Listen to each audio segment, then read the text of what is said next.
Sarah venait tout juste de s'endormir sur ma poitrine quand mon téléphone a vibré sur la table de chevet. Je me suis légèrement décalée, faisant attention à ne pas la réveiller. L'écran s'est allumé avec un message de maman. Je m'attendais à quelque chose de banal et superficiel, peut-être un rappel à propos du lait en poudre ou un lien vers un article de parentalité européen qu'elle pensait que je devrais lire, mais à la place, c'était 6 mots qui ont fendu mon monde en deux. On déménage à Barcelone. J'ai vidé le compte. Bonne chance. Je n'ai pas bougé. Pas pendant une minute entière. Mon corps s'est engourdi avant que mon cerveau comprenne. J'ai ouvert l'application bancaire et j'ai fixé le solde du compte familial partagé qui nous appartenait à tous. Le même compte auquel on avait tous contribué, maman, papa et moi, pour les urgences, l'aide mutuelle, la convalescence de Brianny. Ils avaient pris chaque centime. Pas de numéro de contact. Même pas un post-scriptum. Ma respiration s'est bloquée, courte et douloureuse. Sarah a remué, ses petits doigts se repliant près de ma clavicule. Elle était chaude, confiante, totalement inconsciente que 2 personnes dont elle ne se souviendrait jamais venaient de prendre une décision qui allait façonner toute sa vie. J'ai posé mes lèvres sur son front et chuchoté. Merci pour l'avertissement. Il n'avait même pas attendu la fin du week-end. J'étais censée m'occuper d'elle pendant que Brianny se reposait après sa supposée crise à Berlin. Personne n'avait dit combien de temps cela durerait, ni que cela s'accompagnait d'un acte de disparition et d'un sabotage financier. Mais en même temps, avec eux, rien n'était jamais clairement indiqué. J'ai déposé Sarah doucement dans le berceau portatif, sa respiration paisible, ses joues encore rosées de sommeil. Puis je me suis levée et dirigée vers la cuisine, là où je gardais les dossiers papier, ceux que maman s'amusait toujours à tourner en ridicule. J'ai sorti le dernier relevé bancaire. Il indiquait plus de 18 000 $ il y a 2 semaines. J'ai essayé de les appeler, bien sûr. Messagerie directe. J'ai envoyé un message à Brianny lu, mais sans réponse. Ma poitrine me faisait mal, non pas de panique, mais d'autre chose de plus lourd, la lucidité. Évidemment qu'il ferait ça. Évidemment que j'étais celle qu'on laisserait avec l'enfant, les dettes, le silence. Le frigo bourdonnait doucement derrière moi alors que je m'adossais au plan de travail et regardais autour. Biberon, couche, sa gigoteuse rose encore chaude dans le panier à linge. Tout ce qui appartenait à quelqu'un d'autre m'appartenait maintenant par défaut. Le matin venu, je commencerai à organiser le planning de Sarah et à me renseigner sur la tutelle légale. Mais pour l'instant, je me suis simplement assise à côté d'elle et je l'ai regardée dormir, le poids de tout cela pressant contre mes côtes, parce qu'au fond, je savais déjà qu'il ne reviendrait pas. Ni pour elle. Ni pour moi. Le pire, c'est que je n'aurais même pas dû être surprise. Être la personne fiable commence si doucement qu'on ne remarque même pas la laisse qui se forme. C'est aller chercher Brianny au cours de danse parce que maman a une échéance, même si j'avais une réunion au club. C'est plier les chemises de papa parce que Brianny se laisse distraire, et ensuite voir sa distraction devenir une récompense. Je pensais être utile. Je croyais que le fait d'être fiable me rendait précieuse. Mais, fiable, est devenu invisible. Brianny, c'était le feu et le drame, des larmes sur les parkings, des poèmes griffonnés sur des serviettes, une douzaine de cursus abandonnés avant de s'arrêter sur l'anthropologie spirituelle. Les gens l'adoraient parce qu'elle était chaotique, lumineuse, et impossible à rendre responsable de quoi que ce soit. Mes parents l'aimaient comme si elle était un cristal rare, même quand elle brisait tout autour d'elle. Et moi, j'étais l'étagère. Ils appelaient le compte familial un filet de sécurité commun. Des contributions venant de l'activité secondaire de maman, des conférences de papa, de mes missions freelance. C'était né après le 2e séjour de Brianny à l'hôpital, au cas où quelqu'un d'autre aurait besoin de soutien. Je me souviens de cette formulation exacte, quelqu'un d'autre. Pas Brianny. Pas encore. Quelqu'un d'autre. Mais moi, je n'ai jamais été quelqu'un d'autre.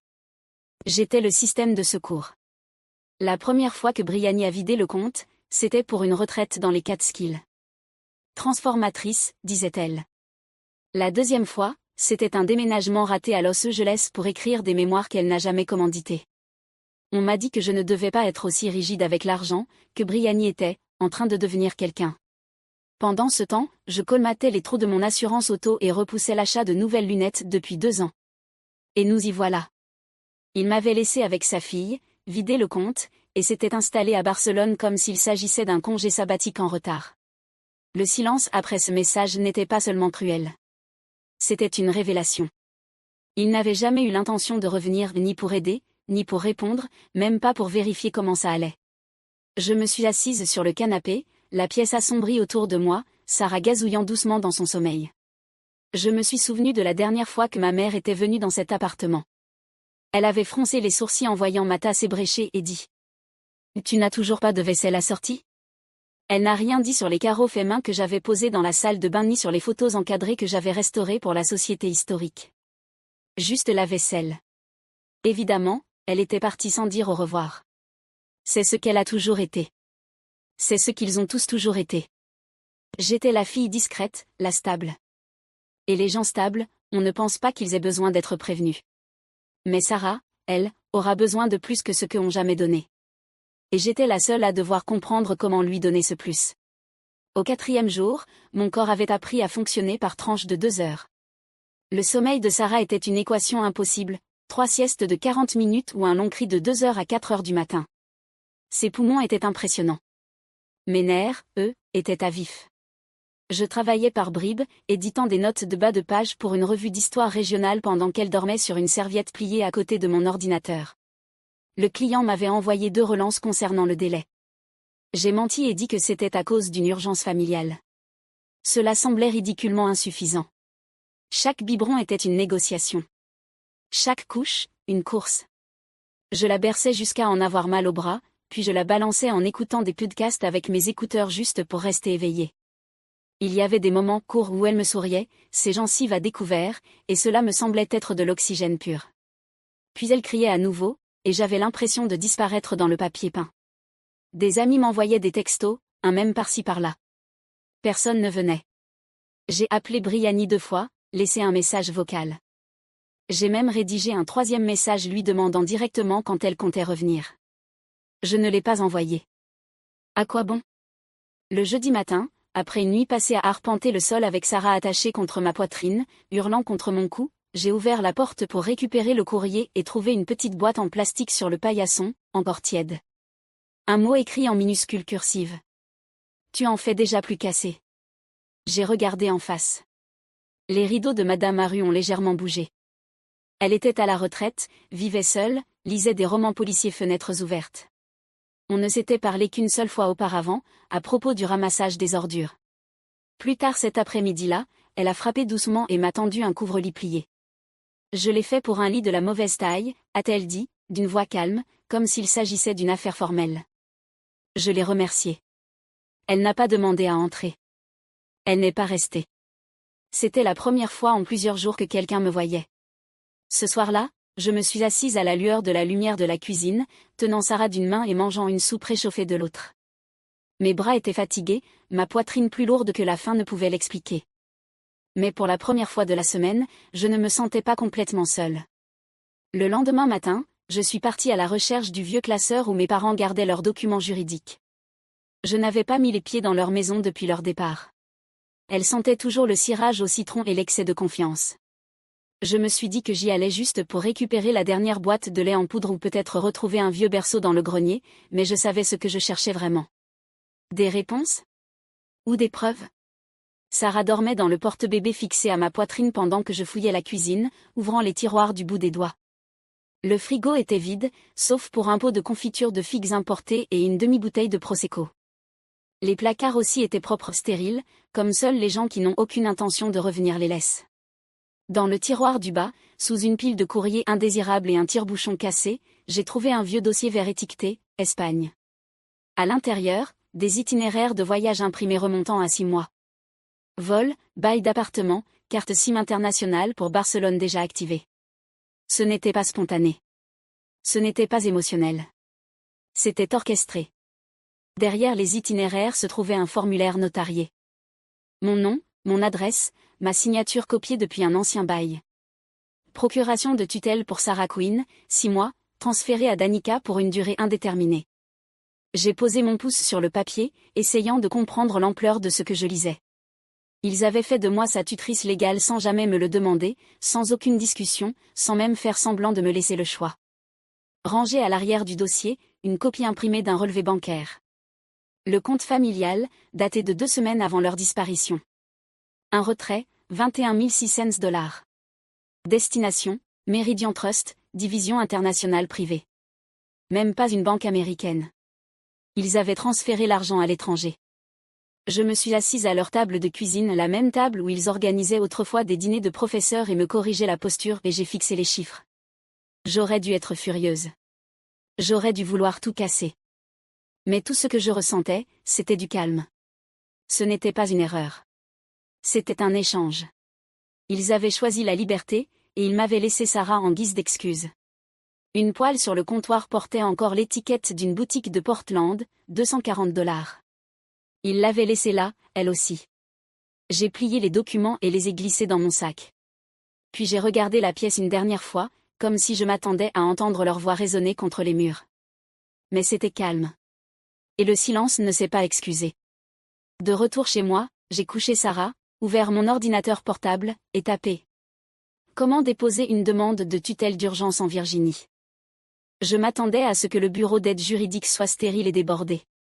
D'une certaine manière, il l'était. La salle d'attente bourdonnait sous les néons, et la réceptionniste ne leva presque pas les yeux de son clavier. Mais lorsqu'Efrain Rode entra dans la pièce, cravate légèrement de travers, manches retroussées, il me salua comme une personne, pas comme un dossier. Rien que ça m'a presque fait craquer. Je lui ai montré les documents que j'avais trouvés. La procuration, le relevé bancaire, les itinéraires imprimés. Il les a lus lentement, tapotant les pages une fois avant de parler. « Ils ne vous ont pas prévenu ?» demanda-t-il. « Non. Ils sont juste partis. » Il hocha la tête, la mâchoire crispée. « Alors ce n'est pas simplement un transfert de tutelle. C'est potentiellement un abandon financier voire une fraude, selon la façon dont les fonds ont été classifiés. » Il m'expliqua que même si la procuration était techniquement légale, la tromperie autour ne l'était pas. Si nous pouvions prouver qu'ils avaient délibérément voulu se décharger de leurs responsabilités sans consentement, ou qu'ils avaient sciemment détourné des fonds partagés, nous avions de quoi contester à la fois l'accord de garde et la traçabilité de l'argent. Je lui ai demandé à quoi ressemblait la procédure. Il m'a dit que ce serait lent, pénible, difficile. Je lui ai répondu que je ne dormais déjà plus depuis des semaines. Une ascension de plus, qu'est-ce que ça change? Cet après-midi-là, j'ai commencé à tout répertorier. Reçu, capture d'écran, ancien message de Briani me demandant de l'aider, pour le week-end, le message de ma mère à propos de l'argent. J'ai compilé un tableau. J'ai imprimé des copies, je les ai étiquetées. Ça paraissait obsessionnel, mais c'était aussi comme construire quelque chose, page après page. 2 jours plus tard, Briani a enfin appelé. J'ai failli ne pas répondre, mais je voulais avoir sa voix sur enregistrement. Et Danica, dit-elle, le ton sec. Tu avais accepté. Non. Tu m'as dit que tu avais besoin d'aide pour un week-end. Pas pour toujours. Silence au bout du fil, puis un rire. Sec, condescendant. Tu dramatises toujours tout. J'ai appuyé sur enregistrer sur mon 2e téléphone. Tu crois qu'ils t'ont abandonné? Grandis un peu. Ils en ont fini de te porter. J'ai failli laisser tomber le téléphone. J'ai gardé ma voix stable. Ils ne me portaient pas. Ils se cachaient derrière moi. Tu es ridicule, claqua-t-elle. C'est fini. Tu ne nous feras pas peur avec tes menaces légales. Je n'ai rien dit. J'ai laissé le silence remplir l'espace. Elle a raccroché. J'ai étiqueté l'enregistrement et les sauvegardé 2 fois. Ce soir-là, Sarah avait une petite fièvre. Je l'ai gardée contre ma poitrine, sa respiration chaude et irrégulière, regardant le plafond vibrer sous la lumière de la rue. Je ne me sentais pas forte. Je ne me sentais pas vengée. Mais je n'avais plus peur d'eux. Le lendemain matin, j'ai appelé Efrain et lui ai dit que j'avais quelque chose qu'il devait entendre. Le message est arrivé un dimanche matin, juste au moment où je réchauffais un biberon. Nous rentrons. Nous voulons la voir. Aucune excuse, aucune explication, juste une déclaration, comme s'il revenait chercher une valise oubliée. Je n'ai pas répondu. 3 jours plus tard, ils se sont présentés à ma porte. Sandra, avec son foulard hors de prix, Talbot avec ses lunettes de soleil posées sur la tête comme une couronne. Ils avaient l'air bronzés et reposés, le genre de repos que seules les personnes sans responsabilité peuvent vraiment atteindre. J'ai ouvert la porte juste assez pour que leurs intentions s'arrêtent au seuil. « Tu as l'air fatigué », dit Sandra en me bousculant pour entrer. « Tu travailles encore ce petit boulot à temps partiel ?» Talbot l'a suivi, bras croisés, les yeux déjà en train de scruter l'appartement. « On a été surpris que tu ne nous appelles pas plus tôt. » On pensait que tu aurais des questions. Mais j'imagine que tout le monde n'est pas fait pour être parent. Je n'ai rien dit. Je les ai laissés parler. Sandra s'est approchée de Sarah, qui était dans sa chaise haute, mâchonnant un morceau de banane. Elle cliqua de la langue, désapprobatrice. Elle tient mal son dos. Tu devrais faire plus souvent du temps sur le ventre. Je me suis tournée complètement vers eux. J'ai déposé une demande de garde exclusive il y a 3 semaines. Ils se sont figés. Et j'ai soumis la documentation des virements bancaires, de la procuration falsifiée, et de votre échec à me notifier votre départ à l'étranger. J'ai aussi des enregistrements d'appels avec Briani confirmant que je n'ai jamais accepté une garde à long terme. La mâchoire de Talbot se crispa. Et Danica, pas la peine d'en venir là. Sandra fit un pas en avant. Ne rendons pas ça laid. C'est déjà laid, ai-je dit. J'ai juste arrêté de faire semblant que ça ne l'était pas. Ils ne dirent plus un mot pendant un long moment. L'expression de Sandra se durcit, ses yeux perçants remplis de ce froid calcul que j'avais vu toute ma vie. Talbot soupira, jouant la déception comme s'il récitait un monologue appris par cœur. Je pense qu'il vaut mieux qu'on parte, murmura-t-il. J'ai hoché la tête et ouvert la porte. Sandra se retourna en sortant. Tu as toujours eu un don pour le mélodrame. Je ne pensais juste pas que tu irais jusqu'à y mêler un bébé. Je ne répondis pas. Je ne sciais pas. Je refermai doucement la porte, tournai la clé, et expirai. Sarah laissa tomber sa banane par terre et applaudit joyeusement. Cet après-midi-là, Efrain appela pour confirmer que notre audience avait été avancée. La salle d'audience sentait la poussière et le cirage à bois, et tout paraissait trop lumineux. Efrain marchait avec une certitude tranquille, tenant notre classeur comme s'il s'agissait d'un évangile. Je m'assis à côté de lui, les mains croisées, observant les yeux du juge plus que ceux de mes parents. Sandra et Talbot arrivèrent avec 10 minutes de retard. Briani ne se présenta jamais. Efrain commença par la chronologie. Il présenta les documents notariés, les plans de voyage datés de plusieurs mois, les relevés bancaires montrant que les fonds avaient été vidés et transférés à l'étranger. Puis il sortit les enregistrements, la voix de Briani, froide et distante, confirmant que je n'avais jamais accepté d'être la tutrice. Il remit au juge une transcription imprimée. Sandra se racla la gorge plusieurs fois. Talbot esquissa quelques sourires. Ils ne nièrent pas les preuves. Ils tentèrent de les recadrer. Ma fille a tendance à exagérer, dit Sandra d'une voix douce. Elle est très stressée. Prendre soin d'un enfant, surtout quand ce n'est pas le sien, éveille forcément des émotions. Le juge ne broncha pas, j'ai examiné la documentation, dit-elle d'une voix égale. Ce qui m'inquiète, ce n'est pas seulement l'abandon, mais la nature stratégique du transfert. Madame Quinn a été trompée et laissée sans aucun soutien, ni financier, ni émotionnel. Elle fit une pause, regarda mes parents droit dans les yeux. J'accorde la garde légale complète à Madame Quinn. Le compte offshore sera gelé en attendant un examen. Toute visite de Sandra ou Talbot Quinn devra être supervisée et approuvée à l'avance. Sandra ouvrit la bouche. Le juge leva la main. L'audience est terminée. Dehors, le vent s'était levé. Sandra m'arrêta au bas des marches du tribunal. Tu as toujours été jalouse de Briani, dit-elle d'une voix basse et tranchante. Même enfant. Tu n'attendais qu'une occasion de nous punir de l'avoir aimé plus. Je la regardai sans répondre. Elle tourna les talons, ses chaussures claquant sur les marches, Talbot la suivant sans dire un mot. Je rejoignis le parking où Sarah m'attendait avec Madame Aru, qui était venue sans qu'on le lui demande. Le bébé éclata de rire en me voyant, les bras tendus vers moi. Ce soir-là, tandis que je la berçais pour l'endormir, je réalisais que je ne ressentais pas du soulagement, juste un étrange silence creux, comme la fin d'un écho interminable. Le lendemain matin, j'ouvris mes mails et vis un message urgent d'Efrain. Aujourd'hui, le four ronronne doucement, régulier et chaud. Je le garde en marche à basse température presque tous les matins pendant que Sarah joue sur un tapis matelassé à quelques mètres. Le berceau que j'ai fabriqué avec des lattes de pain usées repose près de l'étagère au bol fini. Elle y fait parfois la sieste, les doigts enroulés autour d'une poupée de tissu cousu à la main par Madame Aru. Mes mains sont de nouveau dans la terre. Le tour tourne à nouveau. J'ouvre l'atelier 2 jours par semaine, 3 quand Sarah est calme. Les commandes sont lentes mais constantes.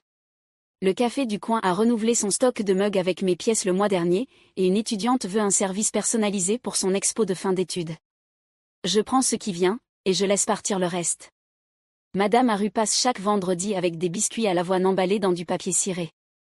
Elle ne reste jamais longtemps, juste un petit coucou et une pression douce sur mon bras avant de s'éloigner sur le trottoir. Sa présence est une forme de guérison, discrète, fiable, à l'opposé de ce que j'avais appris à attendre des adultes. Parfois, je me réveille encore en m'attendant à un nouveau message, un nouveau rebondissement dans cette histoire, mais cela fait des mois et le silence est devenu quelque chose que je peux supporter. Les démarches légales sont presque terminées. Le compte est toujours gelé. Aucune nouvelle de Brianny. J'ai cessé d'attendre. La semaine dernière, Sarah a fait ses premiers pas entre la table de travail et la porte. Elle est tombée après le 3e, puis elle a ri comme si c'était un jeu. J'ai ri aussi, puis j'ai pleuré seule dans la cuisine après qu'elle se soit endormie. Pas de tristesse, juste parce que c'est moi qui l'ai vue. Hier, j'ai écrit une lettre à Brianny non pas par obligation, mais pour fermer la boucle. Je n'ai pas dit grand-chose.